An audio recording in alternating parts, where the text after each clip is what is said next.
I poured my heart and soul into dragging the company back onto the right track, only for my CEO wife to kick me out of the executive team so her lover could take my place. The two of them even declared their feelings right in front of me. One cried like a fragile flower, begging me to hand over my shares. The other looked at her with deep affection and said that if he were her husband, he would never let her be put in such a difficult position. A husband shouldn't keep hidden money, he said. But instead of backing down, I slammed the table and flatly refused. I went on strike on the spot, throwing the entire company into an unprecedented crisis. My wife broke down crying, begging me to come back, begging me not to abandon her. I agreed immediately, then pulled a divorce agreement out from inside my clothes and slapped it onto her face. "How could I abandon you?" I said. "You still owe me what's mine." The first day off work felt incredible. It wasn't until I turned 27 that I realized how amazing it was to wake up naturally without an alarm. I stretched lazily in bed, grabbed my phone, and checked the time. The moment I unlocked it, calls and messages flooded in.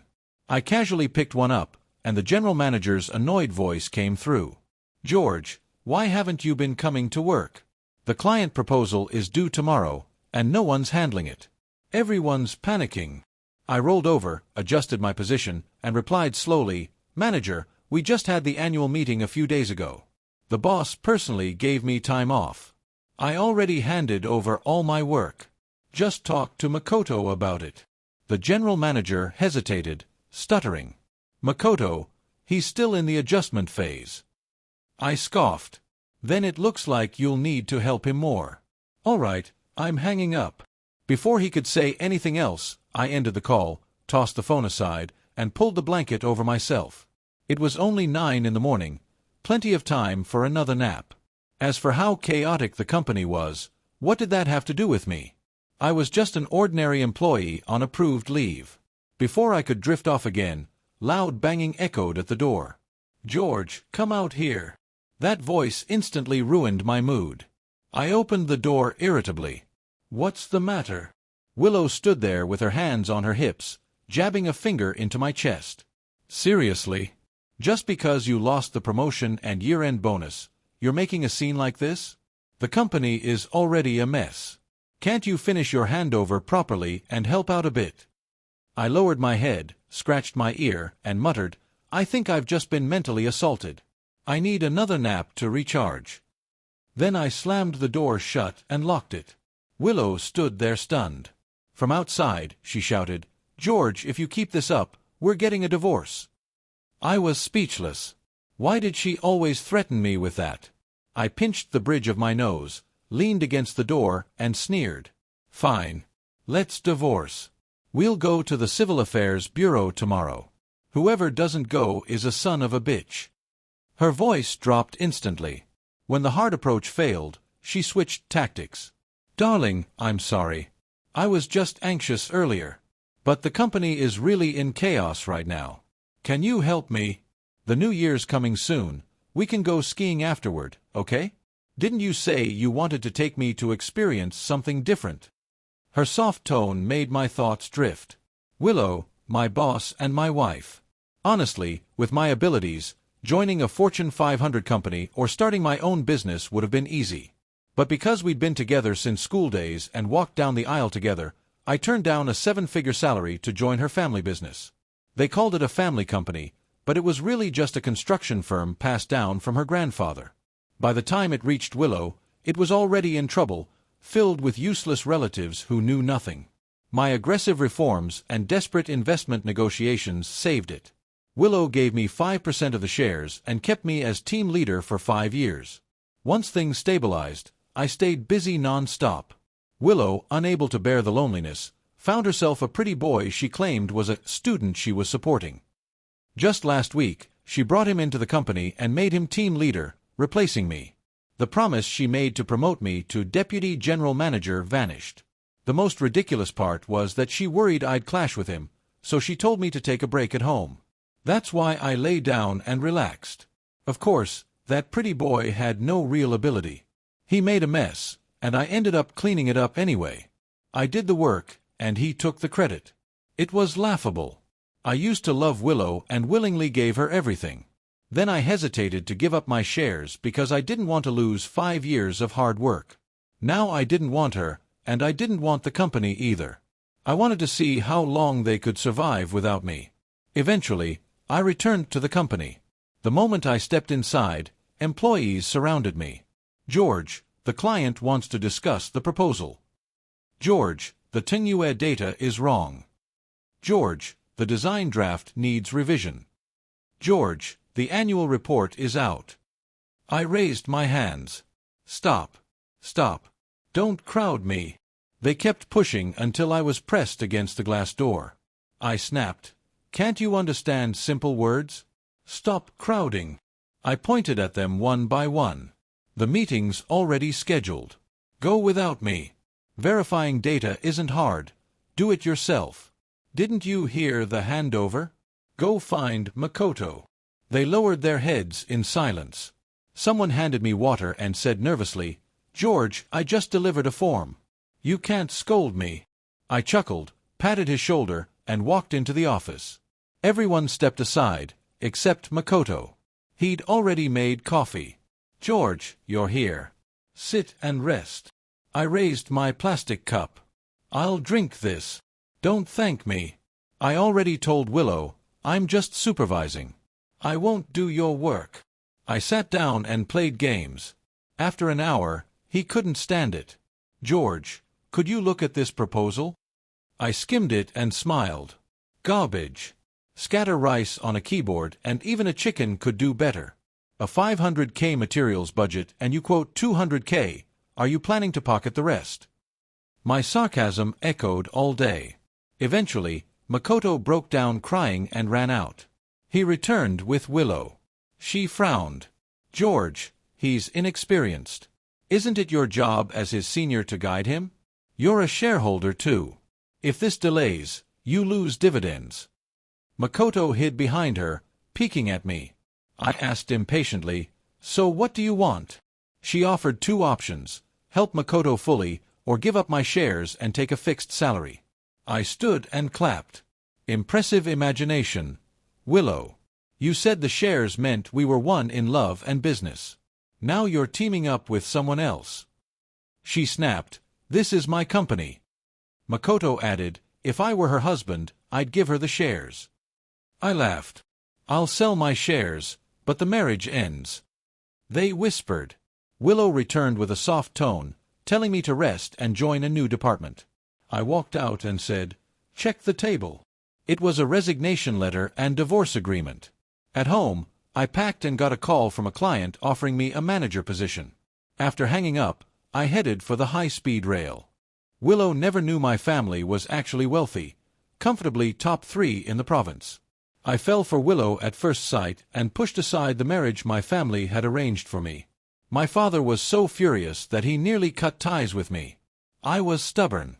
I moved out on my own and lived a difficult life for several years. This time, when I returned home, I brought a large amount of supplements for my parents. After apologizing and saying many conciliatory words, their expressions finally softened. My mother patted my back and said, "We already know everything that's been going on. Just relax. Leave the rest to your father."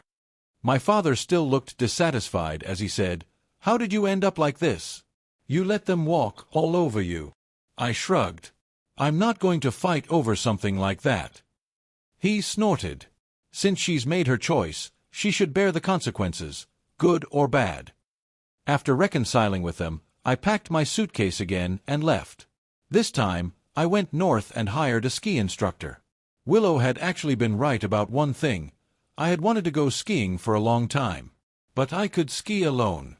By the time I learned the basics, 2 months had passed. When I finally turned my phone back on after leaving it off for so long, hundreds of messages flooded in.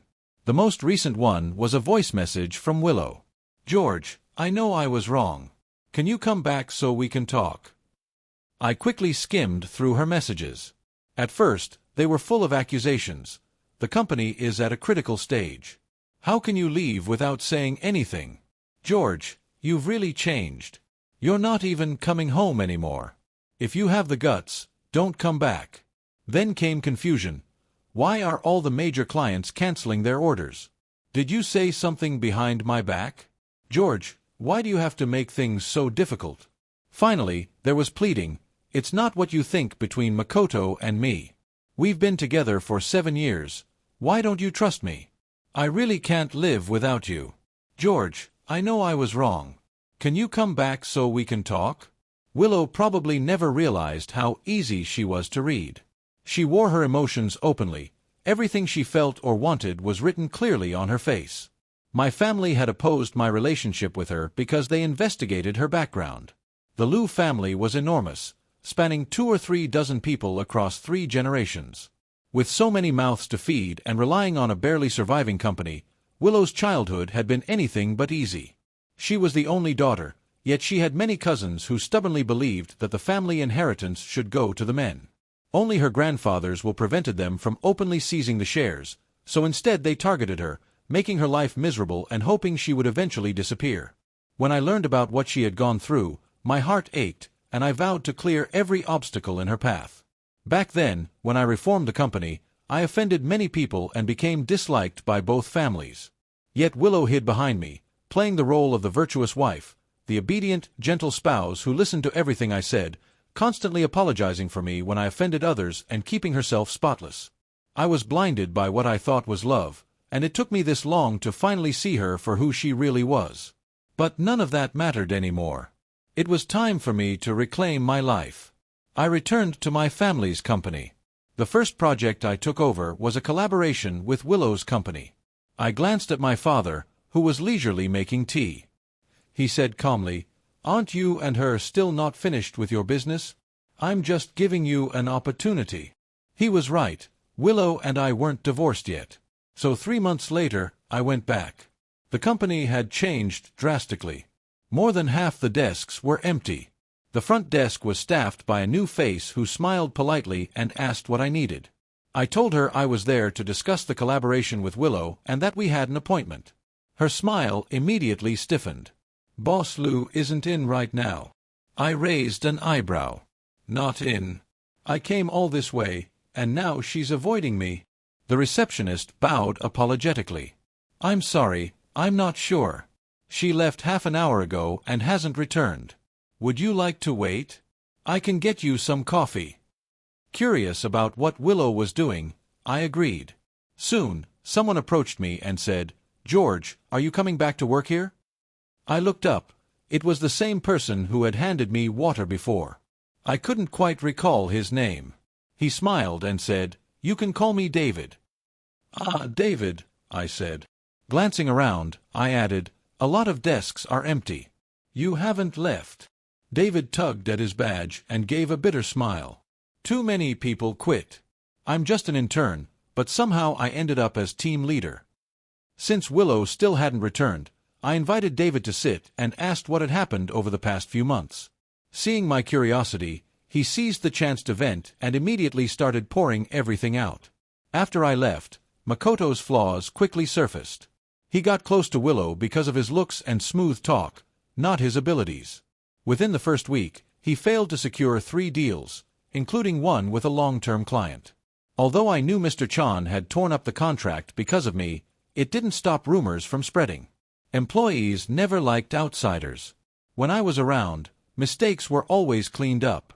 But with Makoto, they had to do his work, fix his messes, and still received no gratitude. Soon, the most capable employees resigned after collecting their year-end bonuses. Willow had no choice but to hire replacements, but Makoto took charge of recruitment. Afraid of being outshone, he refused to hire anyone with better qualifications or stronger skills.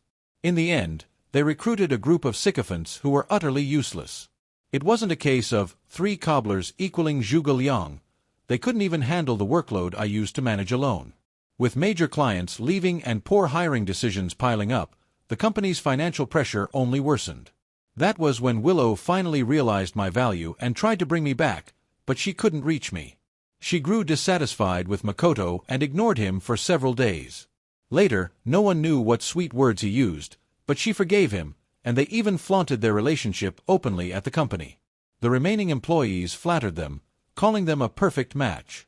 Once Willow was pleased, Makoto became even more arrogant.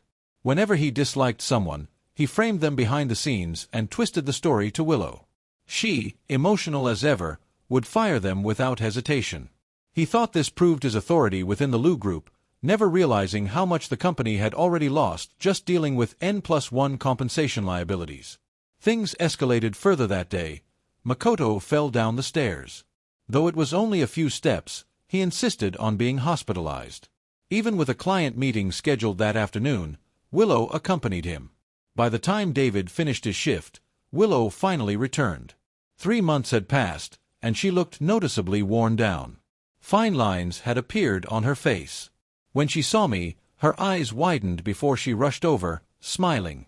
"George, you're finally back. I knew you couldn't let go of the company. Or me." I pushed her hand away coldly. "Miss Lu, please respect yourself. I'm here for business." I waved the folder in my hand. "You have quite a lot of authority. This is the first time I've seen someone make a client wait 4 hours without even apologizing." She stared at me in disbelief. "Are you with Penguin Tech? How is that possible? The company hasn't even approved your resignation." I closed my eyes, exhausted. "Stop making a scene." I submitted my resignation, completed the handover, and it's been 3 months since I last showed up. Who says I can't work 2 jobs? And right now, it's not your place to question me. With your company's attitude, I think this collaboration should be cancelled. Only then did Willow realize I was no longer someone she could manipulate. She grabbed my arm. "George, let's talk properly. There's a reason. Makoto fell down the stairs and almost broke his leg." I laughed. "Almost. So he didn't break it? He's in his 20s. Can't he go to the hospital alone? Or are you saying that in such a large company, no one else could accompany him? Or is it that, to you, a few million in contracts matter less than Makoto?" She was speechless. Finally, she muttered, "After all, he was injured at my company." I raised my hand to stop her. "I don't care about the love and hate between you two. I didn't sit here for 4 hours to argue. We can continue this collaboration, but you'll need to come with me and finalize the divorce." Because of my uncompromising stance, Willow reluctantly led me into her office and began discussing the proposal. This was a major project, a design and renovation for a new branch. If successful, my family's company would earn at least $1 million. But as she stammered through the explanation, I immediately sensed something wrong. Resting my chin in my hand, I smiled faintly. "Who made this proposal?" "Makoto. Didn't you say he learns fast? Then why is the data wrong? Do you really need 2,000 tiles for an 800 square meter space? Should I ask a primary school student to calculate it? Makoto's 211 degree. Did he buy it?" Her face turned pale. I didn't bother listening to excuses. I stood. "There's no need for us to collaborate." She rushed over and grabbed my sleeve, forcing a strained smile. "So, can we not get divorced?" Her thinking was incomprehensible to me. I chuckled coldly.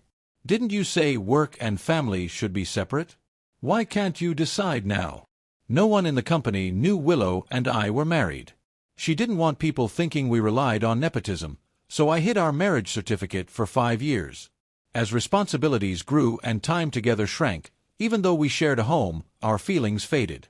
We became roommates rather than spouses. When I discovered her betrayal, I wasn't surprised, only frustrated as I drafted the divorce papers. That same day, David messaged me. "George, did you know Willow is in the hospital?" Her relatives had appeared. Originally, 70% of the company's shares were scattered among them. It was my savings that allowed Willow to buy them back. After restructuring, she secretly sold part of her shares. She never told me the real numbers. She lied. With the company's earnings, we could have lived comfortably for life. But she spent it all on Makoto, luxury watches, sports cars, while still wearing old clothes herself. By the time I resigned, she was already living beyond her means. Her shares dwindled until she lost majority control. Encouraged by Makoto, she targeted my 5%. Now, the company was in her cousin Kevin's hands. He was capable. When he announced her suspension, she collapsed. The hospital diagnosed early-stage brain cancer. My feelings toward Willow were complicated. I couldn't forgive her betrayal, but I had once truly loved her. In the end, I went to the hospital to see her. When Willow saw me, she burst into tears. She grabbed my hand, choking back sobs, and said, "I'm sorry, George. It's only today that I finally realized you were the only one who truly cared about me." I placed a bouquet of lilies by her bedside, raised an eyebrow, and asked calmly, "Oh? What do you mean?" Through Willow's tearful explanation, I pieced together the full story. It turned out that the moment Willow ran into trouble, Makoto had been kicked out as well. Over the past few days, she had only seen him once. He came solely to break up with her. He said he needed a wealthy woman who could give him a comfortable life, and Willow was no longer capable of that. Makoto had truly perfected the art of living off others. His words nearly made Willow faint from anger. She screamed at him to return the money, but Makoto had already prepared for this. From the moment he accepted those funds, he ensured there was evidence proving Willow had given him the money willingly. Even if she sued him, all she would recover would be trivial amounts after a long, exhausting legal process. Now, with her terminal illness, Willow needed a massive sum for medical expenses. The only good thing Makoto had done was pay a $5,000 deposit for her treatment. After that, he vanished completely. Willow's relatives had also come to see her several times. Without exception, every one of them wanted her to give up her shares. Wiping away her tears, she said bitterly, "They don't care whether I live or die. All they want is to squeeze out my last bit of value." After venting, she looked at me cautiously and asked, "George, you won't abandon me, right?" I nodded. Just as relief flickered across her face, I continued, "How could I abandon you? We haven't divided our assets yet. You still have 2 properties under your name, don't you? Let's figure out how to split them." Willow shamelessly refused and had me kicked out. She said, "I won't divorce you. I know you're just upset. Don't worry, I'll wait for you to come back to me." Then she added, "You just want to abandon me. You used to say you were heartbroken for me and would take care of me for the rest of my life. We've been together for 7 years, and now that I have cancer, you still want a divorce. You're no different from those bastard relatives of mine." It was hard to believe those 2 contradictory statements came out of her mouth back to back. People nearby overheard and looked at me with reproach. They whispered, "He looks decent, but who would have thought he'd do something like this? He wasted 7 years of that girl's life. It's time he paid her back." Willow hadn't expected such support, and immediately grew arrogant. "Did you hear that? You're still my husband. You should take care of me." My expression turned cold. I smiled and said, "Willow, since you still remember we've been together for 7 years, you should also know I don't fall for moral blackmail. Fine. If you want to make a scene, if you want to drag this out, I'll play along. I'll pay for your medical bills. When the time for separation comes, I'll file for divorce. Let's see who lasts longer." With that, I turned and left, leaving Willow alone, crying quietly.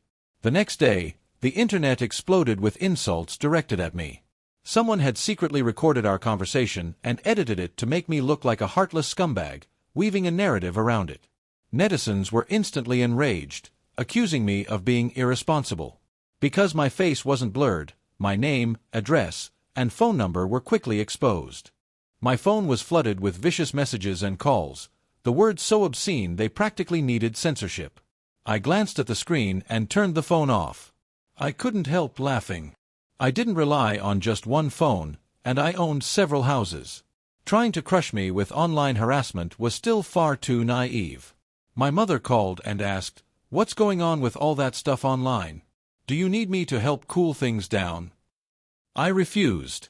Actually, I hope those videos get even more attention. The higher they lift someone up, the harder the fall. After hearing that, my mother immediately spent money to boost the video's exposure. Not long after someone splashed paint on the front of my house, another visitor arrived. It was Kevin. He brought a bottle of red wine as a gift. I asked, "Those things online, were they your doing?" Kevin chuckled lightly. "Why would I do that? You've already left the company. There's no reason for me to target you." I shook my head. "Not necessarily. Aren't you afraid I might reconcile with Willow? Kevin looked at me sharply. I know you're not the kind of person who cares about public opinion. You could resolve this easily. But with the evidence I have, it'll be much easier for you to get what you want. I leaned back in my recliner, half my body sinking into it. Then what do you want? Kevin opened the wine and poured me a glass. I'd like to ask Mr. Wong for a favor. Nothing excessive, just something within your means. I took the glass and smiled faintly. Interesting. When did the Liu family produce someone this clever? I thought they only knew how to live off their ancestors. In truth, the moment I heard his name, his background had already been laid out before me. Kevin was an illegitimate child. He wasn't acknowledged by the Liu family until he made something of himself, at which point they hoped he would support them in their old age. Kevin had little affection for the family. His mother thought she had found true love, only to discover she was a mistress after becoming pregnant. By the time she learned the truth, the fetus was already 4 months old, and an abortion could have endangered her life. Kevin was never welcomed into this world. He clawed his way up step by step to where he stood today. His return to the Liu family was nothing more than using the company as a stepping stone for his own ambitions. After reviewing Kevin's background, I couldn't help reflecting. In this world, there is no worst situation, only worse ones. When I loved Willow, even the slightest injustice she suffered broke my heart. Now that I no longer loved her, even cancer stirred no sympathy in me. The only concession I made was my final act of kindness. Kevin didn't take advantage of me. He bought my 5% stake at a fair price and expressed interest in future cooperation. Things soon took a dramatic turn. When it was revealed online that I was the only son of the G family, I released a statement through the company's official Weibo account. I consolidated my evidence with Kevin's and published the full, unedited hospital footage, clearly establishing that Willow had cheated during our marriage. Public opinion shifted instantly. So she's reversing the narrative. She cheated first, and now she's blaming her ex-husband for not taking care of her after her lover ran away? She's insane. If someone tried to morally blackmail me like that, I'd lose it. Apologies to George. Sorry we blamed you earlier. Once the evidence was out, netizens turned on Willow. I heard that many people who had been used as props at the hospital went to confront her directly. Willow couldn't handle the shock and fainted.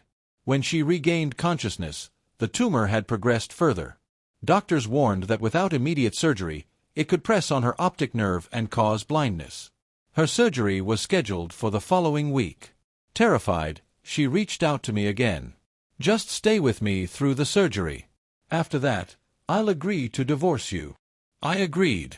But before 2 days passed, I went to the police station. Willow had suffered an accident. She fell down the stairs, hit her head, and was left with a large gash. It wasn't life-threatening, but when she woke up, she screamed that someone was trying to kill her. The doctors couldn't calm her, so they reviewed the surveillance footage. It turned out someone had indeed pushed her from behind. The person wore a mask and glasses, making identification difficult. After reporting it, Willow claimed she knew who it was, and accused me. But I did know the person. After discovering Willow's affair, I had followed her for a time. Those intimate scenes were burned into my memory. The moment I saw the footage, I recognized him. It was Makoto. After I gave my statement, the police immediately arrested him. Knowing escape was impossible, Makoto confessed in hopes of a lighter sentence. It also came to light that Kevin had made a deal with Willow regarding the shares, promising to help her recover money from Makoto and interfere with his new relationship. Makoto had latched onto another rich woman, but she was married, and her husband had a much shorter temper than mine. When the husband found out, he had Makoto stripped and dragged through the streets while hurling insults at him. His reputation was completely destroyed. As if that weren't enough, Makoto was sued by both Kevin and Willow for embezzlement. He was ordered to repay the money. Consumed by spite, Makoto targeted Willow. In the end, because she refused to settle, he was sentenced to 6 years in prison. His cars, houses, and assets were auctioned off to repay his debts. Willow's surgery was successful. Doctors said that with proper treatment and regular checkups, she could live several more decades. The day she was discharged from the hospital was the same day we registered our divorce. Walking out of the Civil Affairs Bureau, Willow hesitated and asked, "Will you get married again in the future?" I casually slipped the divorce certificate into my pocket. Hard to say. If I meet someone I'm interested in, I'll pursue it. If not, that's fine too. My money is enough to support me in old age. Seeing how relaxed I was, her eyes reddened. "You're always like this, as if nothing can affect you." She continued softly, "At first, I didn't mean to cheat. I just wanted your attention. I wanted to see if you'd get jealous, if you'd get angry." But slowly, Makoto put me on a pedestal. His eyes and mind were filled with me. "That's what I wanted from you." I looked at her, speechless. "It doesn't matter anymore. Talking about this now is pointless. Maybe I wasn't perfect, but I never betrayed you. Your remorse, apologies, and love can't move me anymore. Because from today on, we're strangers. Take care of yourself, Willow." I didn't tell her that I had once been lost too, that I had cried alone in the dead of night and cursed the cruel jokes fate played on me. But people always move forward. What doesn't kill me becomes fuel for my future. So what if I lost love? There are still countless beautiful views waiting for me to see.